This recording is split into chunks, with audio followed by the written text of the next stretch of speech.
The Dark DEKU arc, or the Emo DEKU arc, I have really enjoyed. As short and sweet and to the point that it is, it really has given me a lasting impression of this season as a whole. It's just such a perfect capstone to tie this entire package over. And with 3 episodes left to go, with the crew kind of coming to bring him back to school, as much as I want to say, man, I wish it could last forever, it does make sense. I mean, if you really do look at All Might as a character, he was someone who shouldered everything alone. And eventually, a hero society almost crumbled because when he couldn't go on, there was nothing left. Like, who the hell was going to take up the reins, right? And for a character like DEKU, the only person who has a chance to bring him back currently is All Might. And given that they're such similar personalities, like, they just clashed and he separates himself. A character like Bakugo, who's willing to punch him in the face with a fiery fist of murder god dynamite, right? I mean, just, you understand why they had to go this route. But I think it's so short and to the point, but it leaves such a good impression because we get to see Batman DEKU. I mean, one of my favorite things about Batman as a character is that the way his costume's designed is that in the night, it looks like a giant humanoid bat, and it scares people. Like, it gives a frightening image, so people who are out at night trying to cause a ruckus know that you don't mess with Batman. You don't mess with the protector of the night. And I think when you look at DEKU's costume, it gives a similar impression. It looks so villainous, and obviously it's not working out quite as well because really people are like, you have multiple quirks, you're working with all for one. Like, literally this is the worst case scenario. But from the utility belt of using his abilities, you have like Dr. Octopus Black Whip arms on the back, he's using the smoke screen, so many different cool abilities, and the fact that his costume just makes him feel so intimidating. It has been such a fun ride watching him in this way, and I mean, based on where the end of the episode goes and what it's teasing, I imagine we're gonna have a big chase scene, a little action, chase, a little action, and probably by the end of the episode, he's probably gonna be convinced to come back to school, because at this point, he can't do it alone. He, honestly, I'm not saying he would have died there or he guaranteed would have lost there, but should he have escaped from the puppet master there? I mean, the next fight, probably not. So at the end of the day, there's only one option. He needs help as much as he wants to try to take everything on by himself. But this was a great episode. Now, if you do want to see my full uncut thoughts to today's episode, head on over to my Patreon, consider supporting, do have a full live reaction over there, and honestly, I love watching the show, I really do. It's always a blessing. I've always enjoyed watching My Hero, but considering my feelings of this season as a whole compared to the past few seasons, I mean, it's definitely a different league, a different level of excitement. And I think watching a character like DEKU, who you never considered would get to this point in terms of like where he was at, just consider where he was at the beginning of this season to now where he's currently standing at the end of it. It's literally night and day, and the way environments can force characters to grow up or change perspectives. Sometimes it's for the best, and other times you wish that they could just go back to being innocent. And I mean, for a world that he's literally protecting right now, hear the stories on the street, there's someone with multiple quirks, and he's like, okay, well then he's clearly a bad guy. No, he saves people, but then you see his costume and the way he's presenting himself, he does look like a villain, all things considered, and it's so interesting to see. You have All Might of all characters, right? I mean, it's so wholesome, it's so depressing, all wrapped up into one.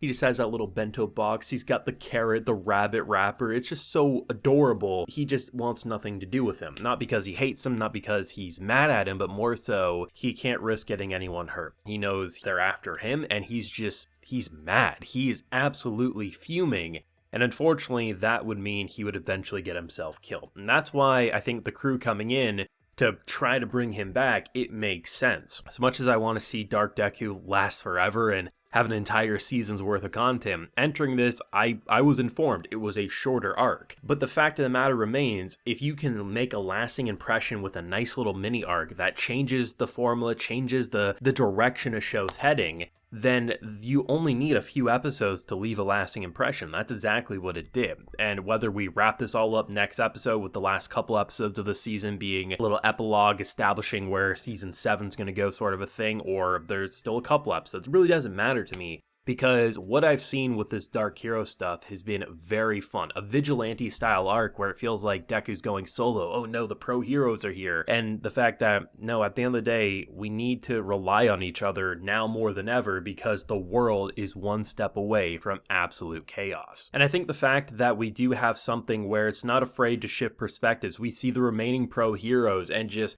reflecting on how people you used to rely on are just packing it up. They're folding in. They're saying, you know, I can't handle this anymore. And it's not even just simply because they're scared of dying or they're scared of this or that. It's more so like there's just, it breaks you. Sometimes people reach their breaking limit and the world as a whole is reaching theirs. I mean, to see the wider shots of just the buildings in ruin, the playgrounds torn apart, it's just, this is not an environment that feels like it's protected by heroes. It feels like the villains, the random mobs run the town now. And it'll be very interesting to see where the next season will want to go with this, because you can never quite go back to where we were at the beginning of this show, or where we were even at the end of last season. But there's potential to not keep it absolute depressing while still bringing the fight to them. But I mean, you can see how quickly things can turn right on its head and everything can go up in flames. And this city, this entire city, is more or less up in flames as we speak. We're seeing a great use of the utilization of all of his abilities. I love seeing just, even though we didn't really see a lot of action, we saw the aftermath of DEKU kind of cleaning up the streets.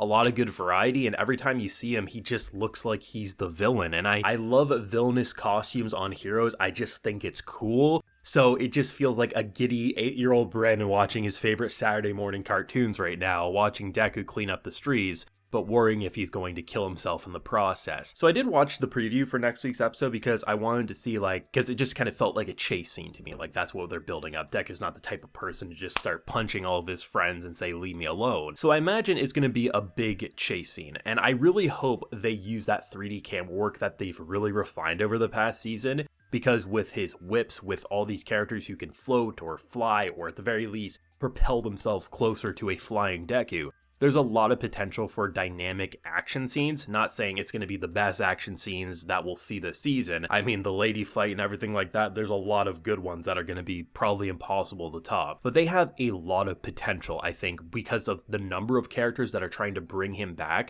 Not that they're trying to kill DEKU, or not that DEKU's going to try to hurt them massively. But I think with the number of characters, and given what we just saw with the Shigaraki fight and the number of heroes and villains on screen, there is a good potential to show DEKU and the viewers that these characters aren't just there to be background characters, but can be useful, even though I think they proved that in the previous arc. I think it's just a very good potential to show a character and the viewer thinking that DEKU can go at it alone with just the pro heroes, that he does need his friends, all things considered, even ignoring the emotional, you know, he's absolutely gonna lose it. I think it has a lot of potential, and hopefully the animation, the production holds strong as we reach the finish line. I had a great time once again. I wouldn't say it was my favorite episode of this mini arc, but it was still a very enjoyable episode nonetheless that has me eager for more. So thoughts, feelings yourself down below. Leave a like if you enjoyed, subscribe if you're new around here. Be sure to ring that bell so you can get notified when I upload on the channel. And of course, as I mentioned, I do have the full live reaction available on my Patreon, so consider supporting if you so wish. So until next time, everyone, please take care and have a good one.